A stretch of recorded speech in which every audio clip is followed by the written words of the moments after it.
إن الحمد لله نحمده ونستعينه ونستغفره ونستهديه ونعوذ بالله من شرور أنفسنا ومن سيئات أعمالنا من يهد الله فلا مضل له ومن يضلل فلا هادي له أشهد أن لا إله إلا الله وحده لا شريك له شهادة عبد مكر بالذنوب والخطيئة وأشهد أن سيدنا ونبينا محمدا عبده ورسوله وصفيه من خلقه وحبيبه بلغ الرسالة وأدى الأمانة ونصح الأمة وكشف الله به الغمة وجاهد لله حق جهاده حتى أتاه اليقين وتركنا على المحجة البيضاء ليلها كنهارها لا يزيغ عنها إلا هالك اللهم فصل وسلم وبارك على هذا النبي الكريم والرسول العظيم سيدنا ومولانا محمد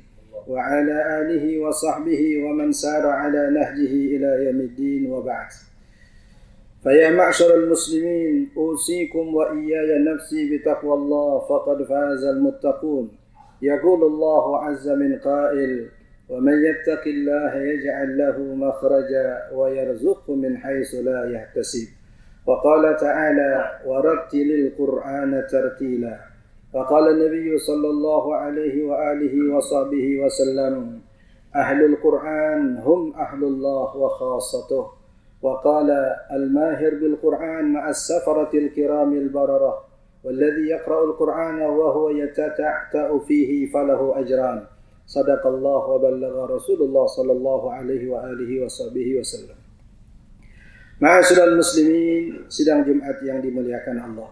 Alhamdulillah wa syukrulillah.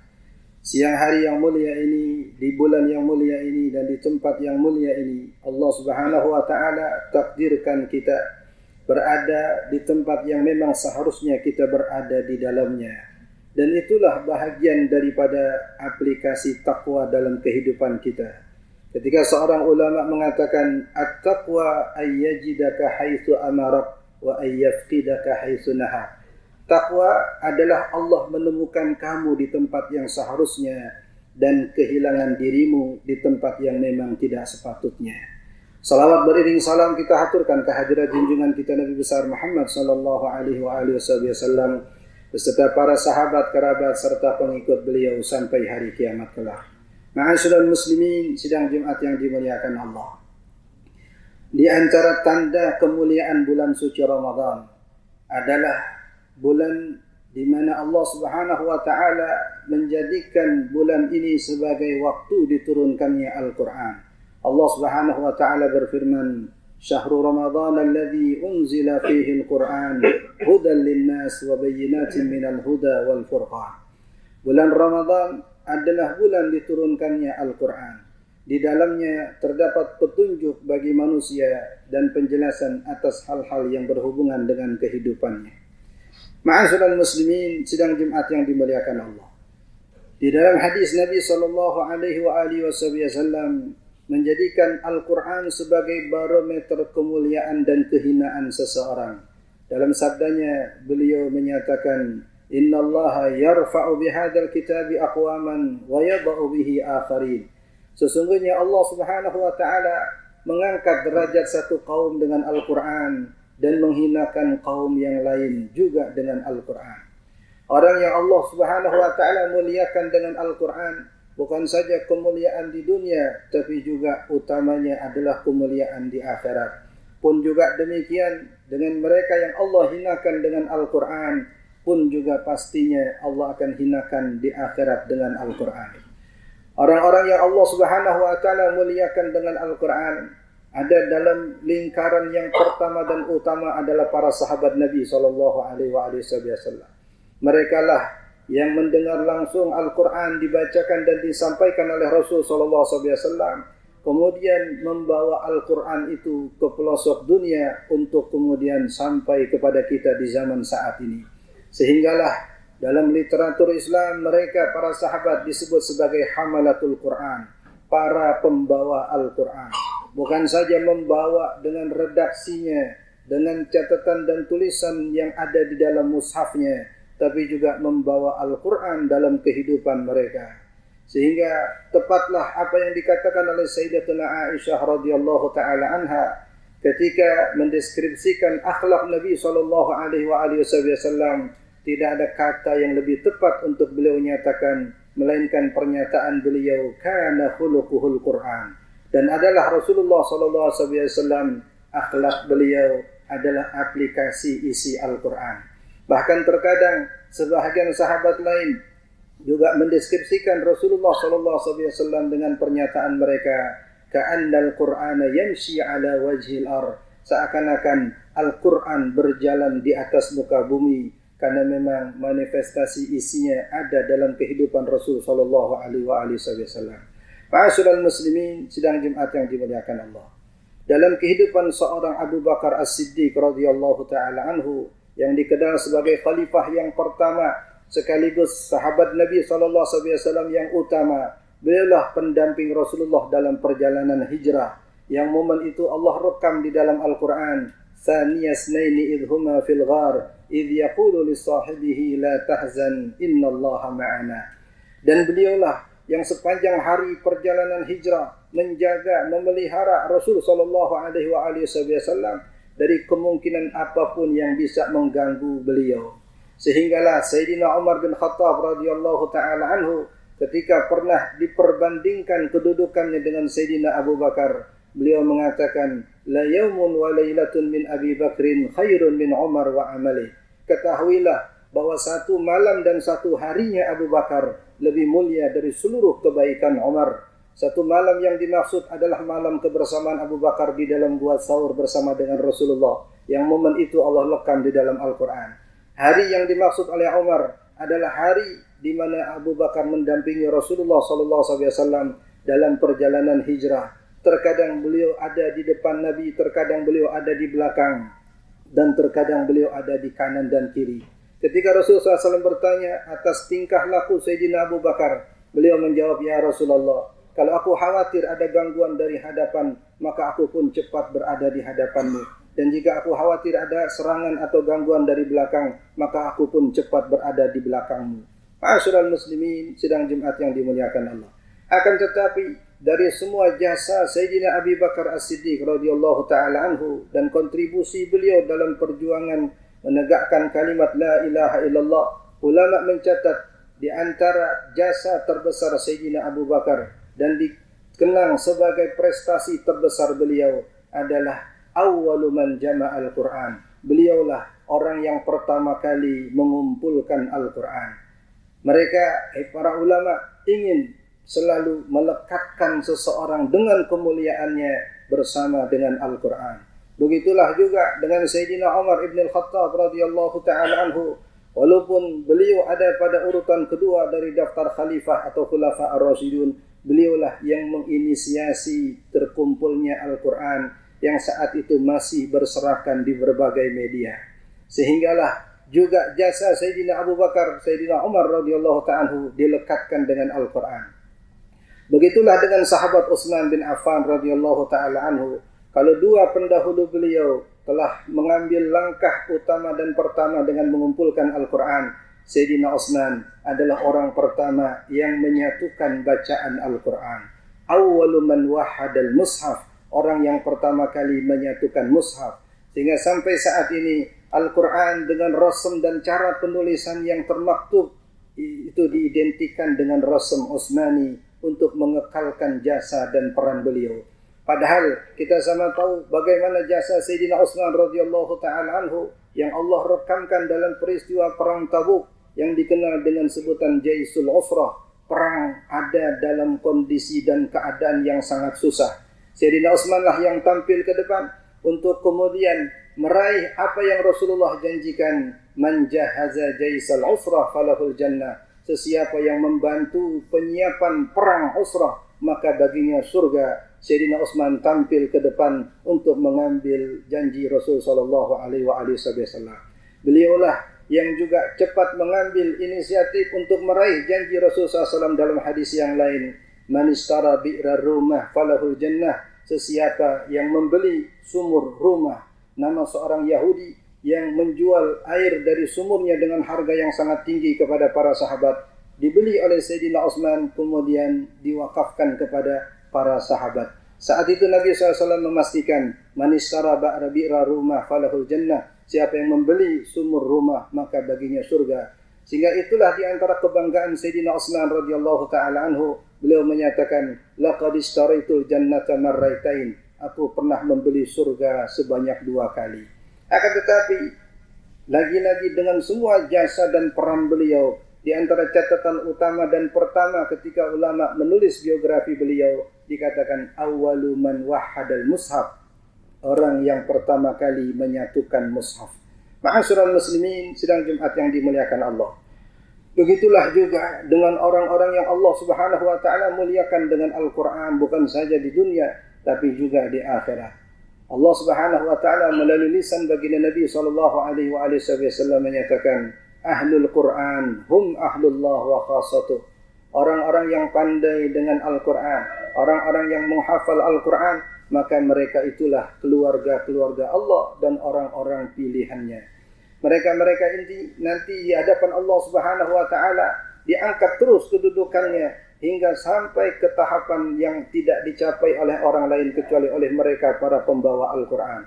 Disebutkan di dalam hadis Nabi sallallahu alaihi wasallam, yuqalu liqari'il Qur'an yaumal qiyamah iqra' wartaqi kama kunta turattilu fid dunya fa inna manzilataka 'inda akhir ayatin taqra'uha. Dikatakan kepada para penghafal Al-Qur'an, bacalah Al-Quran dan naikkanlah derajatmu. Sesungguhnya kedudukanmu yang tertinggi adalah sesuai dengan kedudukan ayat Al-Quran yang engkau hafal saat di dunia.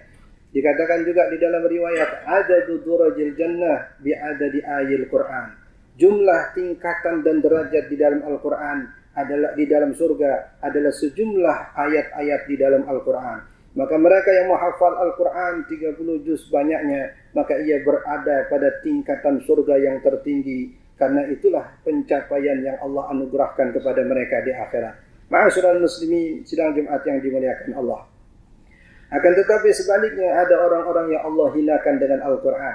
Bermula dari mereka menistakan dan menghinakan Al-Quran hingga kemudian Allah menghinakan mereka di akhirat. Di dalam hadis Nabi sallallahu alaihi wasallam menyatakan, "Man ja'ala al-Qur'ana amamahu qadahu ila al-jannah, wa man ja'ala al-Qur'ana wara'a dhahrihi saqahu ila an-nar." Sesiapa yang menjadikan Al-Qur'an di hadapannya, menjadi bacaannya sekaligus menjadi pedoman hidupnya, maka Al-Qur'an akan membimbingnya ke dalam surga. Dan sesiapa yang menjadikan Al-Quran di belakang punggungnya, membelakangi hukum-hukumnya, maka Al-Quran akan menyeretnya ke dalam api neraka waliyadzubillah. Di akhirat kelak pun Al-Quran Allah jelmakan menjadi sosok yang akan memberi syafaat kepada kita nanti di hari kiamat. Ketika Allah Subhanahu wa taala menyatakan di dalam hadis Nabi SAW menyatakan, Al-Quran ya'ti yaumal qiyamah yashfa' li ashabi. Al-Quran nanti datang di hari kiamat menjelma sebagai pemberi syafaat bagi orang yang telah menghafalnya di dunia. Ma'asyiral muslimin sidang Jumat yang dimuliakan Allah.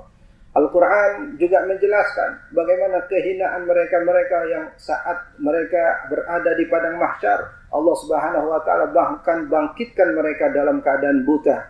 Allah Subhanahu wa taala merakamkan kondisi itu dengan firman-Nya, وَمَنْ أَعْرَضَ عَنْ ذِكْرِي فَإِنَّ لَهُ مَعِيشَةً ضَنْكًا وَنَحْشُرُهُ يَوْمَ الْقِيَامَةِ أَعْمَى قَالَ رَبِّ لِمَ حَشَرْتَنِي أَعْمَى وَقَدْ كُنْتُ بَصِيرًا قَالَ كَذَلِكَ أَتَتْكَ آيَاتُنَا فَنَسِيتَهَا فَكَذَلِكَ الْيَوْمَ تُنْسَى. Dan mereka yang berpaling dari zikir kepada Allah. Sebahagian ulama tafsir mengatakan zikir di sini adalah Al-Quran. Berpaling darinya, mengabaikan hukum-hukumnya dan meninggalkan petunjuknya, maka baginya kehidupan di dunia yang sempit. Sempit bukan secara materi tapi sempit hati. Sempit hati yang Allah Subhanahu wa taala gambarkan di dalam ayat Al-Qur'an yang lain, innamal mu'minuna alladziina idza dzukirallahu wajilat qulubuhum wa idza tuliyat 'alaihim ayatuhu zadatuhum imana wa 'ala rabbihim yatawakkalun. Orang-orang beriman yang mengamalkan isi Al-Qur'an, maka setiap nama Allah disebut bergetarlah hati mereka, dan ketika ayat-ayat Allah dibacakan bertambahlah iman mereka, dan kepada Allah lah mereka bertawakal. Sebaliknya, mereka yang menjadikan Al-Quran di belakang punggungnya, maka kehidupan dunia akan sempit baginya. Tidak cukup di situ, Allah Subhanahu wa taala kemudian meneruskan, dan kami bangkitkan ia nanti di hari kiamat dalam keadaan buta. Maka ia pun protes kepada Allah seraya berkata, "Ya Rabb, kenapa engkau bangkitkan aku dalam keadaan buta, padahal saat di dunia aku tidak buta?" Allah Subhanahu wa taala menyatakan, "Kadzalika atatka ayatuna." Begitulah balasan saat engkau di dunia datang kepadamu ayat-ayatku, kalamku, fanasitaha, kemudian engkau abaikan, kemudian engkau lupakan. Fakadzalikal yauma tunsa, maka di hari ini engkau pun diabaikan dan dilupakan. Ma'asyiral muslimin, sidang Jumat yang dimuliakan Allah. Allah Subhanahu wa taala menjadikan bulan Ramadan sebagai bulannya Al-Qur'an. Maka pastilah kita harus merespon, pastilah harus mengambil sikap untuk menyikapi penamaan bulan Ramadan sebagai bulannya Al-Quran. Kalau interaksi kita dengan Al-Quran sama seperti interaksi kita dengan Al-Quran di bulan Ramadan, maka tidak layak sebutan Al-Quran atau sebutan Ramadan sebagai bulan Al-Quran bagi kita. Kalau di dalam bulan Ramadan intensitas dan komunikasi kita dengan Al-Quran sama seperti intensitas komunikasi kita dengan Al-Quran di bulan Ramadan, apalah artinya Allah menyatakan bulan ini sebagai bulan Al-Quran. Ma'asyiral muslimin, sidang Jumat yang dimuliakan Allah. Inilah saatnya kita kembali kepada Al-Quran. Inilah saatnya kita berinteraksi lebih intens dengan Al-Quran. Walaupun bermula dari sekedar bacaan. Karena huruf demi huruf yang kita baca ada kesan dan pahala yang Allah janjikan. Al-hasanatu bi'ashri amsalihha. La aqulu alif lam mim harfun, walakin alifun harfun, wa lamun harfun, wa mimun harfun. Setiap satu kebaikan bernilai 10 kali kebaikan. Aku tidak katakan alif lam mim itu satu huruf, tapi alifnya satu huruf, lamnya satu huruf, dan mimnya satu huruf. Sehingga dalam kalimat alif lam mim terdapat 3 huruf, dan dalam 3 huruf terdapat 30 kebaikan. Ma'asyiral muslimin, sidang Jumat yang dimuliakan Allah.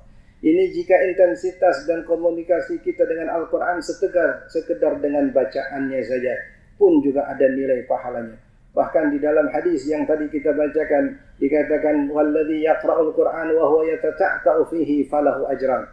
Sesiapa yang membaca Al-Quran dan dia bersusah payah membacanya, karena mungkin dalam proses pembelajaran, maka baginya 2 pahala. Pahala yang pertama adalah pahala bacaannya, dan pahala yang kedua adalah pahala bersusah payah untuk membacanya. Ma'asyiral muslimin, sidang Jumat yang dimuliakan Allah. Semoga Ramadan tahun ini yang Allah Subhanahu wa taala anugerahkan kita untuk bertemu dengannya, tidak kita sia-siakan waktu demi waktu yang kita lewati, melainkan bertambah intensitas interaksi kita dengan Al-Qur'an, bertambah kualitas dan kuantitas kita ibadah kepada Allah Subhanahu wa taala. Sehingga patutlah kita keluar dari bulan Ramadan dalam keadaan dosa-dosa kita sudah diampuni oleh Allah Subhanahu wa taala. Amin ya rabbal alamin. A'udzubillahi minasyaitonir rajim.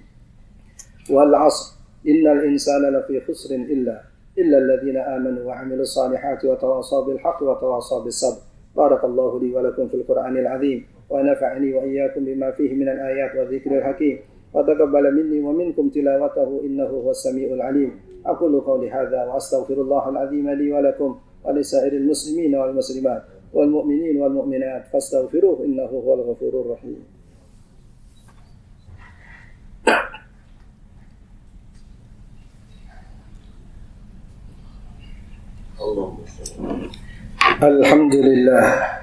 الحمد لله الذي أمرنا بالتقوى وأشهد أن لا إله إلا الله وحده لا شريك له الذي نهانا عن اتباع الهوى وأشهد أن سيدنا ونبينا محمدا عبده ورسوله الذي لا ينطق عن الهوى إن هو إلا وحي يوحى وعلى آله وأصحابه الذين نالوا المرتبة العليا والمنزلة القصوى.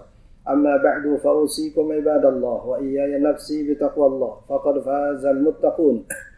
يقول الله عز من قائل: يا أيها الذين آمنوا اتقوا الله حق تقاته ولا تموتن إلا وأنتم مسلمون. وقال تعالى: إن الله وملائكته يصلون على النبي يا أيها الذين آمنوا صلوا عليه وسلموا تسليما. اللهم صل وسلم وبارك على سيدنا محمد وعلى آل سيدنا محمد كما صليت وسلمت وباركت على سيدنا إبراهيم وعلى آل سيدنا إبراهيم في العالمين إنك حميد مجيد.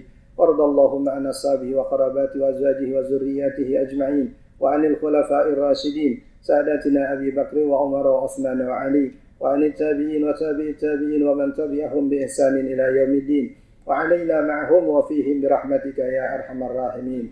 اللهم اغفر للمسلمين والمسلمات والمؤمنين والمؤمنات الأحياء منهم والأموات إنك سميع قريب مجيب الدعوات يا قاضي الحاجات. اللهم إنا نسألك بكل اسم هو لك سميت به نفسك أو أنزلته على رسولك أو علمته أحدا من خلقك أو استأثرت في علم الغيب عندك أن تجعل القرآن العظيم ربيع قلوبنا وذهاب همومنا وغمومنا برحمتك يا أرحم الراحمين. ربنا آتنا في الدنيا حسنة وفي الآخرة حسنة وقنا عذاب النار. عباد الله إن الله يأمر بالعدل والإحسان وإيتاء ذي القربى وينهى عن الفحشاء والمنكر والبغي يعظكم لعلكم تذكرون. فاذكروا الله العظيم يذكركم واشكروه على نعمه يزدكم واسألوه من فضله يؤتكم ولذكر الله أكبر.